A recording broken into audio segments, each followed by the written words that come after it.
زيد إذا الأحوال يعتذر لأنه عنده التزامات حكومية مناقشة عنده جلسة عمل مثالية. Ce projet, il a été adopté par le ministère du Commerce. Simonir, bien sûr, vraiment c'est un parcours de combattant pour imposer ce projet, parce que ce n'était pas évident au début. Et même du côté du ministère du Commerce, surtout avec un des ministres qui est passé par le ministère, ce n'était pas évident du tout. Et ça, c'est une réalité, c'est pour l'histoire. Parce que nous, dans ce domaine de e-commerce et de nouvelles technologies, on est dans un processus d'apprentissage. Mais il y a des signaux qui ne trompent pas. Au niveau du e-commerce B2B en Tunisie est en train de se développer avec une vitesse grande.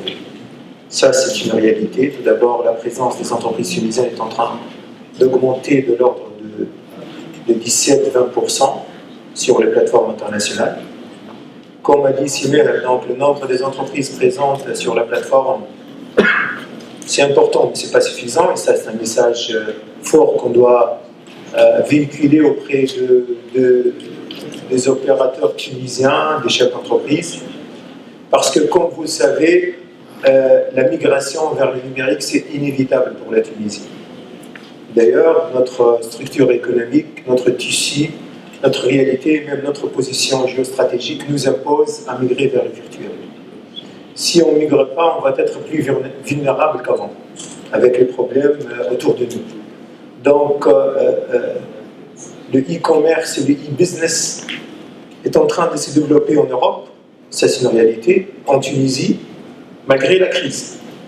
Je ne parle pas de l'Amérique du Nord et de l'Asie, ils sont dans une phase de maturité et de performance économique dans ce domaine, là où bien sûr on doit suivre cette tendance parce qu'on n'a pas le choix. Si on veut travailler avec le marché nord-américain, on doit être sur le numérique. Sinon, on va travailler de coup par coup. Ce sont des coups de chance, ce sont des amitiés, mais ce n'est pas structuré. Si on veut travailler avec les Coréens, avec les Japonais, avec là où le poids économique mondial est en train de se développer, on doit migrer vers le numérique. Il y a des pays qui ont migré, ils sont dans une phase de maturité et de développement économique. Nous, on doit suivre, on n'a pas le choix. Si on veut faire travailler nos sortants d'université, on doit migrer vers le virtuel. Si on veut développer nos exportations, on doit migrer vers le virtuel. Si on veut de la Tunisie une place de marché international ou au moins régional dans la région de la Méditerranée, on doit migrer vers le virtuel.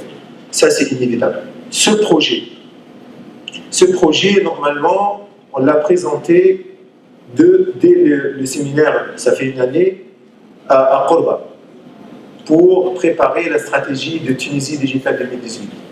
Et on s'est mis d'accord avec tous les partenaires que ce projet va être la base d'un grand projet d'une plateforme nationale B2B qui va assurer cette migration, qui va développer une industrie du contenu.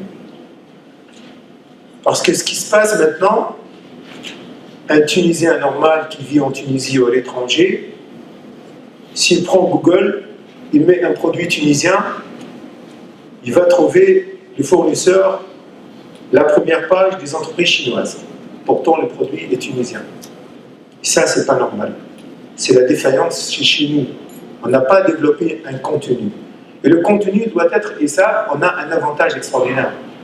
Ce que tous nos jeunes, ils sont parfaitement trilingues. Ils maîtrisent le français, ils maîtrisent l'arabe, ils maîtrisent l'anglais. Si on ne développe pas un contenu en anglais, personne ne va vous voir.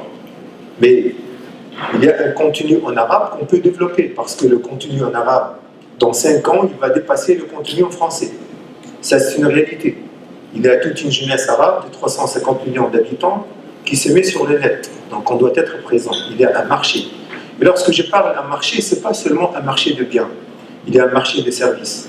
Donc on doit monter dans la chaîne de valeur à travers ce type de projet. C'est un projet fédérateur. C'est un projet qu'on doit soutenir. Nous, au niveau du ministère du Commerce, on va le soutenir avec tous nos moyens.